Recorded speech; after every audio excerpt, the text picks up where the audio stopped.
ఓం శ్రీ సాయిరామ్. సాయి గురుకులం కార్యక్రమానికి స్వాగతం. శ్రీ సాయిబాబా అవతారము వారు సమాధి తీసుకున్నటువంటి 1918 కంటే ఒక 70 సంవత్సరాలు 80 సంవత్సరాల ముందు నుంచి ఉన్నటువంటి అవతారంగా భావిస్తే మాత్రం అది పొరపాటే. ఎందుకంటే శ్రీ సాయిబాబా అనేటువంటి తత్వము ఈ సృష్టి ఆది నుంచి కూడా ఉందనేటువంటి విషయం సచ్చరితలో ఉన్నటువంటి అనేక విషయాలు మనకు తెలియజేస్తాయి. ఈ సృష్టికర్త అయినటువంటి బ్రహ్మ, ఆ పరబ్రహ్మ తత్వం ఉన్నటువంటి నాటి నుండి సాయిబాబా అనేటువంటి తత్వం వారి యొక్క ప్రస్థానం కొనసాగుతుంది. కలియుగంలో ఏ సమయంలో అయితే బాబా తత్వం అనేటువంటిది ప్రకటితం కావాలో ఆ సమయానికి బాబా యొక్క తత్వం ప్రకటితమైంది. చాలామంది బాబాను వారి మనస్సుకు తోచినట్టుగా, కొంతమంది శివుడిగా, దత్తావతారంగా, రకరకాలైనటువంటి అవతారాల్లో మనం బాబాను చూసుకుంటాం. అంతేకాదు శ్రీ సాయి సచ్చరితలో ఉన్నటువంటి ఆధారంగా బాబా దత్తుడికి చెల్లించాల్సినటువంటి మొక్కును గోవా పెద్ద మనిషి నుంచి తీసుకున్నారు కాబట్టి దత్తుడిగా మనం భావిస్తాం. అంతేకాదు అక్కల్కోట మహారాజు తను ప్రస్తుతం అక్కల్కోటలో లేను, నేను షిరిడీలో ఉన్నాను అని చెప్పారు కాబట్టి అక్కల్కోట అవతారం దత్త పరంపర కాబట్టి బాబా అవతారం దత్త పరంపర. అదేవిధంగా ఆయా భక్తులకు ఇచ్చినటువంటి అనుభవాలు, రాముడిగా, కృష్ణుడిగా అనేక అనుభవాలు ఇస్తే బాబా ఆ అవతారాల కొనసాగింపు అని చెప్పి మనం అనుకుంటాం. కానీ బాబా యొక్క తత్వాన్ని మనం కూలంకుషంగా అర్థం చేసుకుంటే వారిది సాక్షాత్తు పరబ్రహ్మ తత్వం. ఆ పరబ్రహ్మ ఈ సృష్టి ఆది నుంచి ఏ విధంగా ఉన్నారో బాబా కూడా వారు ఆ స్థానం నుంచే ప్రయాణం ప్రారంభించి కలియుగంలో జీవులను ఉద్ధరించడానికి సద్గురు సామ్రాట్ కావాలి కాబట్టి అందుకనే బాబా సద్గురువుగా కలియుగంలో వారు అవతరించడం జరిగింది. ఎందుకంటే గురువుకు కులం, మతం, ప్రాంతం, వర్ణభేదాలు ఏవి ఉండవు. ఎందుకనంటే ఈరోజు మన జీవితంలో కూడా అనేక మంది గురువులు ఉంటారు. మనకు పాఠశాలలో విద్యను నేర్పేటువంటి గురువు యొక్క కులాన్ని మనం చూడం, మతాన్ని మనం చూడడం. దేన్ని చూస్తాం? వారు అందించేటువంటి జ్ఞానాన్ని మాత్రమే చూస్తాం. బాబా కూడా మతం, కులం అనేటువంటి ప్రస్తావన లేకుండా ఈ కలియుగంలో తాపత్రయాలతోటి తప్పించుకపోయేటువంటి జీవులను ఉద్ధరించడానికి, అందుకోసము మతము, ధర్మము, కులము ఏది అవసరం లేదు కదా. ప్రాథమికంగా మనం గుర్తించుకోవాల్సింది ఏంటంటే బాబా ఎవరు అన్నప్పుడు ఎవరికి తోచినటువంటి నిర్వచనం వాళ్ళు ఇస్తూ ఉంటారు. కానీ అసలైనటువంటి బాబా తత్వం యొక్క మూలం ఏమిటంటే మతంతో, ధర్మంతో పని లేకుండా ఈ కలియుగంలో మానవుణ్ణి ఉద్ధరించడానికి సవ్యమైనటువంటి మార్గంలో ప్రయాణింపజేసి ఈ మానవ జన్మను తరింపజేయడానికి మాత్రమే బాబా తత్వం. ఈ ఒక్కదాన్ని మనం గుర్తుపెట్టుకుంటే చాలు. అంతేకాదు బాబా సృష్టి ఆది నుంచి కూడా వారి ప్రయాణం కొనసాగుతూ ఉంది పరబ్రహ్మతత్వంలో అనడానికి అనేక నిదర్శనాలు మనకు శ్రీ సాయి సచ్చరితలో ఉంటాయి. మనము చాలా చిన్న జీవి నుంచి ఒక పాఠాన్ని మనం నేర్చుకోవచ్చు. పాఠమే కాదు, బాబా యొక్క ఉనికి, వారు ఎప్పటి నుంచి ఈ సృష్టిలో కలిసి ఉన్నారు అనేటువంటిది మనకు తెలియవస్తుంది. ద్వారకామయిలో బల్లి ఒకరోజు కిచకిచాని తిరుగుతూ గిరగిరి తిరుగుతూ ఉంటుంది.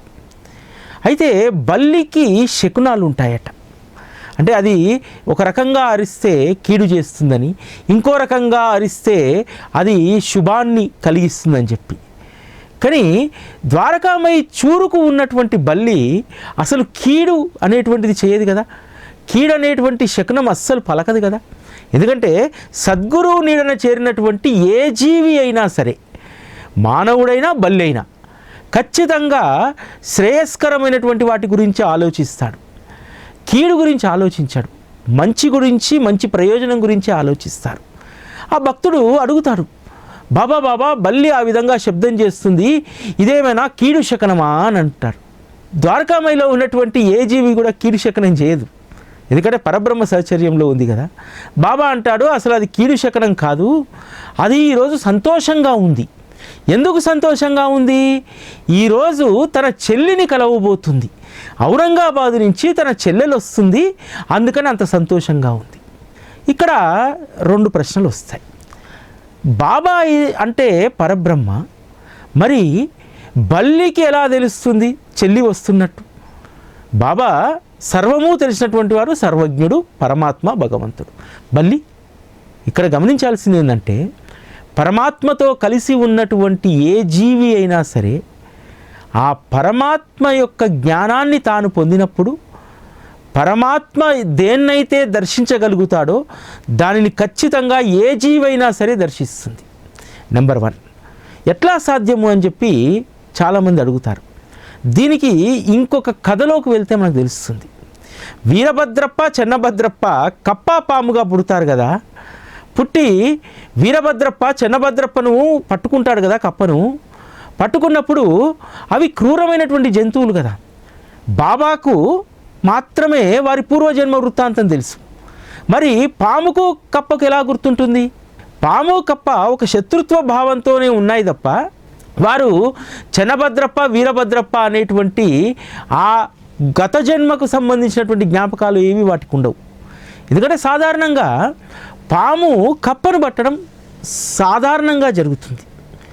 కానీ ఇక్కడ వీరభద్రప్ప అంశగా జన్మించినటువంటి ఆత్మ ఉన్నటువంటి ఆ పాము దాని సహజమైనటువంటి శత్రుత్వంతో కప్పను పడుతుంది. ఆ కప్పలో వీరభద్రప్ప ఆత్మ ఉంది. బాబా వాటి వైపు చూసి ఒక్కసారి ఒక మాట అనగానే, వీరభద్రప్ప ఇంకా నువ్వు నీ శత్రుత్వ జాడ్యాన్ని వీడలేదా? ఇంకా చెన్నబసవప్ప పైన ఇంకా శత్రుత్వమా అని అడుగుతాడు. అప్పటి వరకు పాముకు తన పూర్వ వృత్తాంతం తెలియదు, కప్పకు తన పూర్వ వృత్తాంతం తెలియదు. ఎప్పుడైతే బాబా వారిని పూర్వజన్మ నామధేయాలతో పలకరించారో వాటికి అప్పుడు తెలియవచ్చింది. దాంతో వెంటనే వీరభద్రప్ప చెన్నభద్రప్ప రూపంలో ఉన్నటువంటి ఆ కప్పను వదిలేస్తాడు. అంటే ఎన్నో జన్మలుగా బాబా మనతో ఉన్నారు. ఎన్నో సంవత్సరాలుగా, ఎన్నో యుగాలుగా ఆ తత్వం అనేటువంటిది పరబ్రహ్మ స్వరూప తత్వంతో పాటు కలిసి నడిచినటువంటిది. ఈ కలియుగంలో అవసరం కాబట్టి ఆ తత్వం ప్రకటితమైనటువంటిది. కాబట్టి బాబా యొక్క సహచర్యంలో ఉన్నటువంటి ఆ బల్లికి ఖచ్చితంగా పూర్వజన్మ సంస్కారాలు, తను ఎవరు, తను ఏమిటి అనేటువంటిది ఖచ్చితంగా స్ఫురణకు వచ్చి ఉంటుంది. అందుకనే ఆ బల్లికి తెలిసింది, ఔరంగాబాద్ నుంచి గుర్రం వేసుకొని వస్తున్నటువంటి ఒక వ్యక్తితో పాటు తన చెల్లి కలిసి వస్తుంది అని చెప్పి. అదేవిధంగా ఆ వ్యక్తి వచ్చి బాబాని దర్శించుకుందాం అనుకుంటారు. బాబా లెండిబాకు వెళ్ళి ఉంటారు కాబట్టి బాబా రావడానికి సమయం ఉంది కాబట్టి ఆ సమయంలో తన గుర్రానికి శనగలు పెట్టుకోవాలనుకుంటాడు. ఎందుకంటే ఆ సమయం సద్వినియోగం చేసుకుంటే ఆ తర్వాత బాబాను దర్శించుకొని ఇంకా చాలా దూరం ప్రయాణం చేయాలి, వెళ్ళాలని చెప్పి ఆ సంచిని 2 సార్లు కొరడాతో కొట్టి దులపగానే అందులో నుంచి ఒక బల్లి వచ్చి ద్వారకామయ్య చూరుపైకి చేరుతుంది. ఆ 2 బల్లులు కూడా ఎంతో ఆనందంగా గిరగిర తిరుగుతూ ఆడుకుంటాయి. ఇక్కడ మనం గమనించాల్సినటువంటి విషయం ఏమిటంటే, 2 బల్లులు సఖ్యంగా ఉండవు, అవి ఎప్పుడు కూడా కలిసి ఆడుకోవు. కానీ ఇక్కడ తన చెల్లి వచ్చిందని చెప్పి ఆ బల్లి ఆ చెల్లి బల్లితో కలిసి ఆడుకుంటుంది. ఇక్కడ దాగి ఉన్నటువంటి మరొక విషయం ఏమిటంటే, బాబా చెప్పినటువంటి చెల్లెలు 2 ఒకే తల్లికి పుట్టినటువంటి బల్లులు కావు. బల్లి లైఫ్ స్పాన్ ఒక 10 సంవత్సరాలు. ఔరంగాబాద్ నుంచి చెల్లెలు వస్తుందంటే ఒకే చోట జన్మించినటువంటివి, అంటే ఔరంగాబాద్లో పుట్టిన, షిరిడీలో పుట్టిన, ఇంత దూరాలుగా బల్లులు వెళ్ళవు. బల్లులు ఇంత దూరాలుగా వెళ్ళవు. కానీ ఇక్కడ విచిత్రం ఏమిటంటే, ద్వారకామయిలో ఉన్నటువంటి బల్లి తన పూర్వజన్మ యొక్క స్మృతులను గుర్తుకు రావడం వల్ల, ఎందుకంటే బాబా సహచర్యంలో ఉంది కదా, ఖచ్చితంగా బాబా ఆ బల్లిని కూడా పరిశీలిస్తూ ఉంటారు కదా వారి కృపా దృష్టితోటి. కాబట్టి దానికి పూర్వజన్మ వృత్తాంతం గుర్తు వచ్చి తన చెల్లెలు ఎక్కడ ఉందో, కృతజన్మలో తన చెల్లెలతో గొప్ప అనుబంధం ఉండే కదా, ఆ చెల్లెలు ఎక్కడుందో అని చెప్పి బాధపడుతుంటే బాబాయే మరొక బల్లిగా జన్మించినటువంటి తన చెల్లెల్ని తీసుకొచ్చి ఈ బల్లితో కలుపుతారు. అంటే జన్మ జన్మల రహస్యాలు బాబాకు మాత్రమే తెలుసు. సాధారణంగా మనం చదువుకుంటూ పోతే 2 బల్లులే కదా, 2 అక్కా చెల్లెలు అనుకుంటాం. కొంచెం లాజిక్గా ఆలోచిస్తే ఔరంగాబాద్ 100 కిలోమీటర్ల దూరంలో ఉంది. షిరిడీకి అంత దూరంలో ఏ విధంగా వెళ్ళిపోతుంది బల్లి? అంత దూరం ప్రయాణించలేదు కదా. కాబట్టి అది అక్కడ జన్మించినటువంటి బల్లి ఇది షిరిడీలో జన్మించినటువంటి బల్లి. కానీ వీరి పూర్వజన్మ సంబంధం ఉంది. అందుకనే తన చెల్లెలి కోసం తప్పిస్తూ ఉంటే బాబా ఆ గుర్రంతో పాటు ఆ సంచిలోకి ఆ బల్లి జొరబడేలాగా చూసి దానిని తీసుకొచ్చి అక్క బల్లితో కలిపారు. అంటే క్రితం జన్మలో మనం ఏమిటి, ఒక్క జన్మనే కాదు అనేక జన్మల వృత్తాంతాలు బాబా చెప్తారు. మనకు వీరభద్రప్ప కథలో బాబా 3 జన్మల వృత్తాంతాలని చెప్తారు.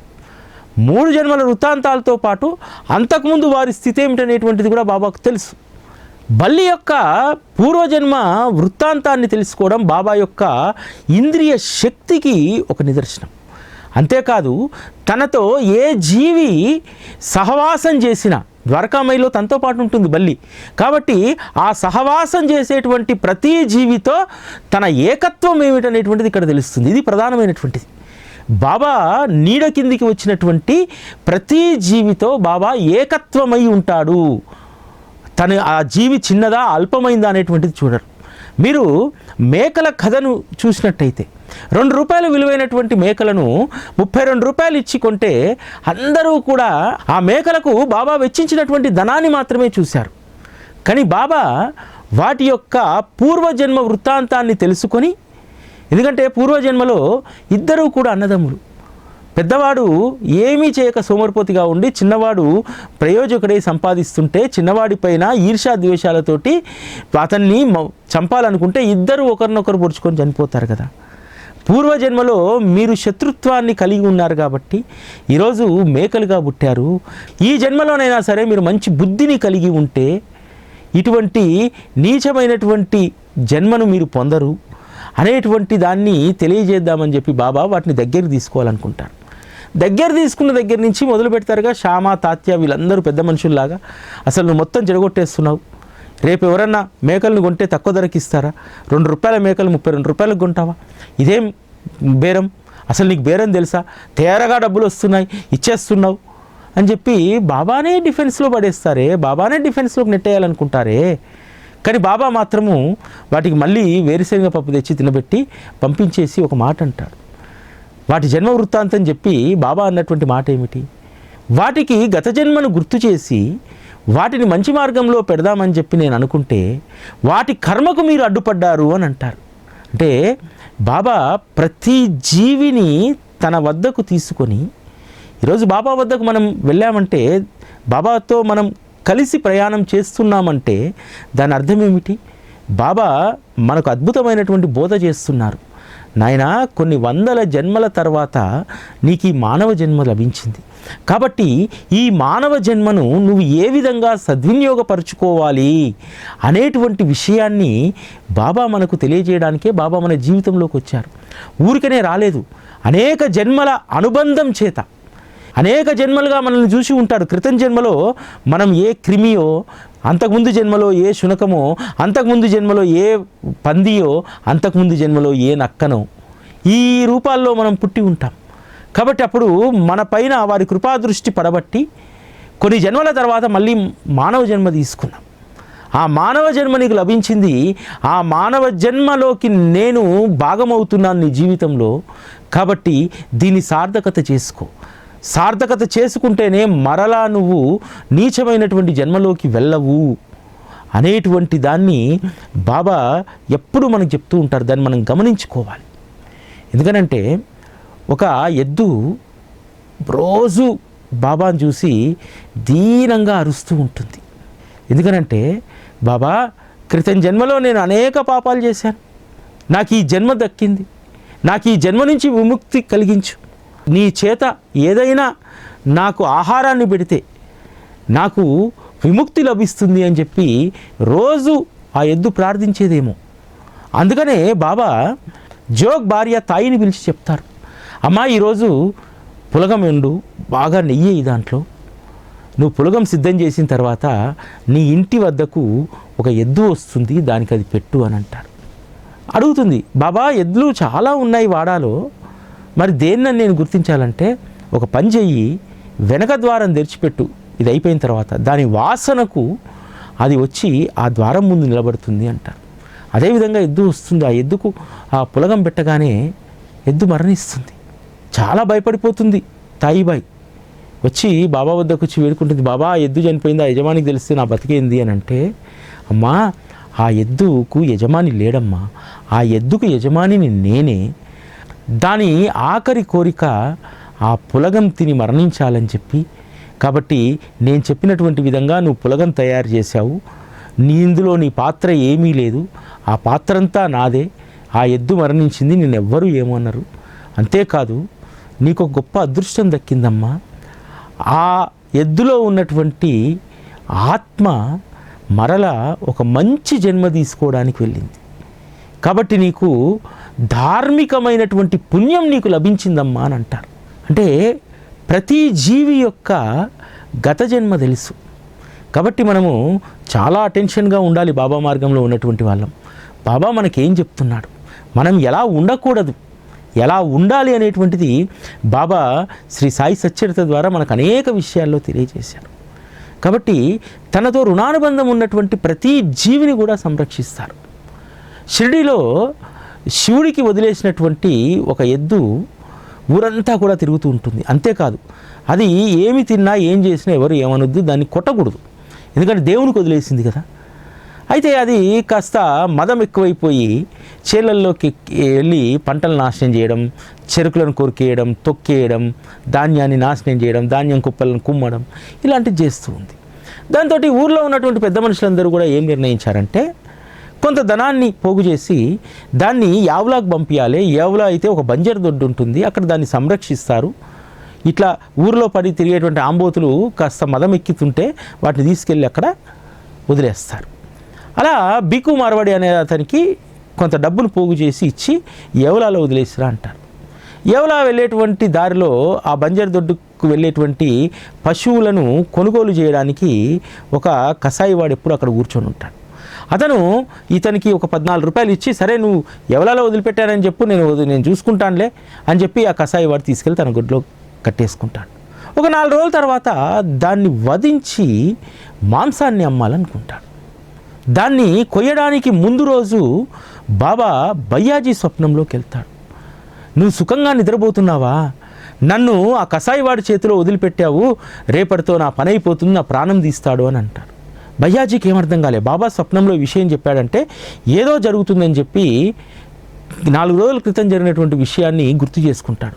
అర్థమవుతుంది, ఈ బీకు మార్వడి దాన్ని ఎవరికో కసాయుడికి అమ్మాడు, ఆ ఎద్దును, దేవుడికి వదిలేసిన ఎద్దును, కాబట్టి వెంటనే ఏవులా వెళ్ళి వాకప్ చేయాలని చెప్పి ఏవులా వెళ్ళి వాకప్ చేస్తాడు. వెళ్తే ఆ బంజరు దొడ్డు కంటే ముందే ఆ కసాయివాడి యొక్క పశువుల పాక ఉంటుంది. ఆ పశువుల పాక గోడ పైన తన తలను పైకి లేపి అరుస్తూ ఉంటుంది. అది వెంటనే ఆ కసాయివాడి దగ్గరికి వెళ్ళి ఆ బీకు మారవాడికి ఇచ్చిన 14 రూపాయలు అతనికి తిరిగి చెల్లించేసి ఆ ఎద్దును తీసుకొని వస్తాడు. అంటే ఒక జీవి పట్ల ఎంత అప్రమత్తంగా ఉంటాడు. చాలామంది మనం అనుకుంటాం కదా, బాబా నన్ను పట్టించుకోవట్లేదు, నా గురించి ఆలోచించట్లేదు. ఆలోచిస్తాడు.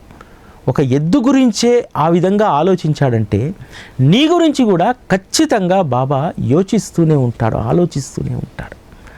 ఎందుకనంటే కపర్దే భార్య విషయంలో చెప్తాడు కదా, కపర్దే భార్య బాబా పాదాలు ఒత్తుతుంటే బాబా ఆవిడ చేతులను మృదువుగా ఒత్తుతుంటాడు.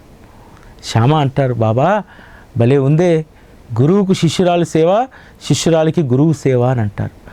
అంతేకాదు ఆవిడ తెచ్చినటువంటి భోజనాన్ని అసలు ఎప్పుడూ తిననట్టు ప్రీతిగా లాక్కొని తింటే, ఇదేంది బాబా ఇన్ని భోజన పళ్ళ్యాలు ఇక్కడ ఉండగా అవేవి రుచిగా లేనట్టు ఆమె పళ్ళ్యంలో ఉన్నటువంటి పదార్థాలని తింటావేంటి అని చెప్పి అడిగితే, శ్యామ నీకేం తెలుసు, ఆవిడ క్రితం జన్మలో ఒక బ్రాహ్మణుడి ఇంట్లో ఆవుగా, వైశ్యుడి ఇంట్లో భార్యగా, తర్వాత ఇప్పుడు మళ్ళీ అనేక జన్మల తర్వాత బ్రాహ్మణుడి ఇంట్లో మళ్ళీ పుట్టింది, ఎన్నో జన్మల తర్వాత మళ్ళీ ఇక్కడికి వచ్చింది, కాబట్టి ఆమె పెట్టేటువంటిది ప్రీతిగా తిననివ్వు అని అంటారు. అంటే కపర్దే భార్య లక్ష్మీ కపర్దే అనేక జన్మల్లో అనేక జీవుల రూపంలో ఉండగా బాబా సేవ చేసుకోలేకపోయింది. కానీ మళ్ళీ మరల బ్రాహ్మణ కుటుంబంలో స్త్రీగా పుట్టిన తర్వాత నాకు ఆవిడ సేవ చేస్తుంది, ఆవిడ రుచికరమైనటువంటి భోజనం పెడుతుంది, తృప్తిగా తిననివ్వు. ఎందుకంటే ఎన్నో జన్మలుగా రానటువంటి అవకాశం, ఆవుగా రకరకాలైనటువంటి జీవిగా పుట్టినప్పుడు రానటువంటి అవకాశం ఇప్పుడు మళ్ళా తనకు వచ్చింది. మళ్ళీ ఎప్పుడు వస్తుందో తెలియదు. ఈ విషయాన్ని మనందరం గుర్తుపెట్టుకోవాలి. ఈరోజు బాబాకు మనం సేవ చేస్తున్నామంటే, ఒక నైవేద్యాన్ని సమర్పిస్తున్నామంటే, ఒక రూపాయి ఇస్తున్నామంటే ఒక్క మానవ దేహం రూపంలోనే ఇవ్వగలుగుతాం. ఆ తర్వాత మనం ఏ జన్మకు వెళ్తామో, ఎటువైపు వెళ్తామో మనకు తెలియదు. ఇక్కడ గమనించాల్సినటువంటి మరొక విషయం ఏమిటంటే, ఈ జన్మ తర్వాత మనం ఏ జన్మకు వెళ్ళినా ఖచ్చితంగా బాబా సహచర్యంలో మాత్రం ఉంటాం. ఎందుకో తెలుసా, చూరుపైన ఉన్నటువంటి బల్లి ఏదో జన్మలో బాబాను మానవ రూపంలో సేవించుకునే ఉంటుంది. అంతేకాదు వీరభద్రప్ప, చెన్నభద్రప్ప కూడా బాబా సహచర్యాన్ని అనుభవించినటువంటి వారే. లక్ష్మీ కపర్దే కూడా అనేక జన్మల్లో అనుభవించినటువంటిదే సహచర్యం. అంతేకాదు ఈరోజు మనం గమనిస్తే కొన్ని కుక్కలు మాత్రమే బాబా మందిరాల చుట్టూ ఎందుకుంటాయి, కొన్ని జీవులు మాత్రమే ఎందుకు ఆ గోపురాలపైన నిల్చొని ఉంటాయి. ఈవెన్ గుళ్ళల్లో ఉన్నటువంటి చిన్న కీటకమైన, చిన్న బల్లి అయినా, ఏదైనా ఎందుకు అక్కడ తిరుగుతూ ఉంటుంది. మొన్నెప్పుడో వరాల సాయి మందిరంలోకి ఒక గబ్బిలం పిల్లి వచ్చి తిరుగుతూ ఉంది. అందరూ కంగారు పడిపోయారు. ఆ నెగిటివ్ ఎనర్జీ గబ్బిలం అంటే అది గుళ్ళోకి వచ్చేసింది అని చెప్పి. నేను ఒకటే మాట చెప్పా, ఇన్ని రోజులుగా రానటువంటిది ఎందుకు వచ్చింది ఆలోచించండి. అది క్రితం జన్మలో ఖచ్చితంగా బాబాను సేవించుకొని ఉంటుంది మానవ రూపంలో. బాబా ఇక్కడ కనబడగానే అది అలా చుట్టూ తిరుగుతూ ఉంది. ఖచ్చితంగా కొద్దిసేపు తర్వాత అదే వెళ్ళిపోతుంది చూడండి అన్న. కరెక్ట్ 10 నిమిషాల్లో వెళ్ళిపోయింది. అంటే జీవులతో జన్మలుగా ఉన్నటువంటి అనుబంధం ఎంత గొప్పదో చూడండి. ఈరోజు మనం ఆయాచితంగా బాబా మార్గంలోకి, ఆయన సహచర్యంలోకి వచ్చామనుకుంటాం. కానీ మనం కూడా ఆ గబ్బిలంలాగానో బలిలాగానో బాబాతో అనేక జన్మలుగా మనం అనుబంధాన్ని కలిగే ఉంటాం. అందుకనే ఈ జన్మలో మనము బాబా ఎరుకలోకి వెళ్ళగలిగాం. అందుకనే బాబా తన వద్దకు ఏ భక్తుడు వచ్చినా సరే, ఈ జన్మలో ఉన్నటువంటి అనుబంధం కాదు ఇది, మనకు 72 జన్మలుగా ఉన్న అనుబంధం అని చెప్పి శ్యామాకు చెప్పాడు. 7 తరాలుగా మనకు అనుబంధం ఉందని చెప్పి నానాసాహెబ్తో చెప్తారు. ఇట్లా అనేక మందికి. ఒక భక్తుడు వీధి వెంట వెళ్తూ ఉంటే నమస్కారం చేస్తే ఆ ఫోటోకు, ఆ బాలాబువా సుతార్ షిరిడీకి వస్తే ఈయన నాకు 2 సంవత్సరాలుగా తెలుసు అని అంటారు. అంటే ఎప్పుడైతే వారిని చూసి చేతులు జోడించి నమస్కారం పెట్టాము, ఆ రోజు నుంచి బాబా దృష్టిలోకి నువ్వు వెళ్ళినట్టు. ఈరోజు చాలామంది మనము బాబా మార్గంలోకి వచ్చి సచ్చరిత చదువుతున్నప్పుడు, లేకపోతే ఆయన పూజలు ప్రారంభించినప్పుడు, ఆయన దర్శనానికి వెళ్ళినప్పుడు మనం ఆయన సహచర్యంలోకి వెళ్ళామని చెప్పి మనం అనుకుంటాం. కాదు, నీకు తెలియకుండానే నువ్వు బాబా దృష్టిలో పడతావు. ఎప్పుడో చిన్నప్పుడు తెలియకుండా అలా వీధి వెంట వెళ్తున్నప్పుడు నువ్వు కూడా బాబాని చూసి ఓ నమస్కారం పెట్టుంటావు, ఈయన ఎవరు అని చెప్పి అడుగుంటావు. దానిచేత అప్పటి నుంచి ఆయన నిన్ను గుర్తుపెట్టుకుంటాడు. మెల్లిమెల్లిగా ఆయన వైపు లాక్కోవడానికి ప్రయత్నం చేస్తారు. జన్మల అనుబంధం ఉన్నటువంటి మనుషులనే కాదు, అనేక జీవాలను, మనం బలి గురించి చెప్పుకున్నాం, అది ఎంత జీవి, అది కూడా బాబా సహచర్యంలో తను పరిణితి చెంది తన చెల్లి కోసం తను ఆలోచిస్తుంటే బాబా తన చెల్లిని ఏ విధంగా షిరిడీ వరకు పట్టుకొచ్చారు. అంతెందుకు, కొన్ని జీవులకు తెలుస్తూ ఉంటాయట తమ గత జన్మ యొక్క స్మృతులు. ఎందుకంటే మనకు తెలియవు, మన మనుషులం కాబట్టి మనం గత జన్మల గురించి తెలిస్తే మనం మాట్లాడేస్తాం. అవి మాట్లాడవు కదా. ఎప్పుడో ఒకసారి తన జన్మ గురించి, తన బ్రతుకు గురించి తను దీనంగా రోధిస్తున్నప్పుడు ఖచ్చితంగా గత జన్మలో తను ఏమిటి, తన అనుబంధం ఏమిటి అనేది తెలుస్తుందట. అందుకనే కదా పులి తప్పించిపోయింది. తన చివరి శ్వాస తనతో అనుబంధం ఉన్నటువంటి బాబా పాదాల వద్ద వదలాలని చెప్పి తప్పించిపోయింది.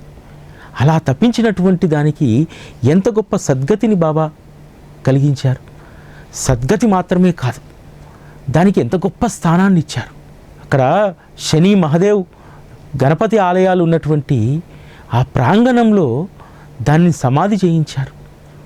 ఈరోజు అది శివునికి ముఖంగా చేసి, శివుడి ముందు నంది ఉంటుంది కదా, పులి సమాధి ఉంటుంది. ఆ పులి నంది వలె ఆ శివుణ్ణి చూస్తూ అలా ఉండిపోయింది అక్కడ. దాని జన్మకు ఎంత సార్థకత. మనిషిగా పుడితే మనల్ని ఎక్కడో తీసుకెళ్ళి శ్మశాన వాటికలో పెట్టేస్తారు. కానీ తన దర్శనం కోసం తప్పించినటువంటి పులిని భగవంతుని సన్నిధిలో ఉండేలాగా బాబా చూశారు. పులి యొక్క సమాధి చూడండి, మీకు ఆ శని గణపతి ఈశ్వర ఆలయం ముందు ఉంటుంది. తదేకంగా ఈశ్వరుని చూస్తూనే ఉంటుంది. అది ఏ విధంగా అయితే వాళ్ళు బంధించి పులిని తీసుకొచ్చి బాబా ముందు కూర్చొని తదేకంగా చూసి తోక 3 సార్లు నేలకు కొట్టి మరణించింది కదా, దానికి అదే అదృష్టాన్ని అక్కడ సమాధి చేయించి నిత్యము శివుణ్ణి చూసేటువంటి అదృష్టాన్ని కలిగించారు కదా. అంటే బాబా సహచర్యం ఎంత గొప్పది, ఎంత విలువైంది. ఆయనను మనం అనన్య శరణాగతి చేస్తే, ఆయన పట్ల పరిపూర్ణమైనటువంటి ప్రేమను కలిగి ఉంటే మన జీవితాన్ని చాలా ఉన్నతంగా తీర్చిదిద్దుతాడు. అంతేకాదు, మనం ఏ జన్మలో ఏ జీవిగా ఉన్నా ఖచ్చితంగా ఆయన దరి చేర్చుకుంటారు. ఇదే మన అంతిమ లక్ష్యం. బాబా, నేను ఏ జీవిగా ఉన్నా సరే ఖచ్చితంగా నీ పాదాల చెంతకు వచ్చేటువంటి అదృష్టాన్ని కలిగించు. ఈరోజు మేము కూడా చూస్తాం, వరాల సాయి మందిరం దగ్గర కొన్ని 10-20 కుక్కలు ఉంటాయి. ఏవి కూడా వాటికి అంత గ్రహణ శక్తి లేదు, కానీ ఒక 2 కుక్కలు మాత్రం ఉంటుంది. ఎప్పుడూ కాపలా కుక్కల వలె అక్కడ గేట్ లోపలికి వచ్చి పడుకొని ఉంటాయి, మౌనంగా ఉంటాయి బాబాని చూస్తూ. అదే బాబాతో ఉన్నటువంటి రుణానుబంధం. ఇది ఈరోజు సాయి గురుకులం. మళ్ళీ రేపటి కార్యక్రమంలో కలుసుకుందాం. అప్పటి వరకు సెలవు. నమస్కారం.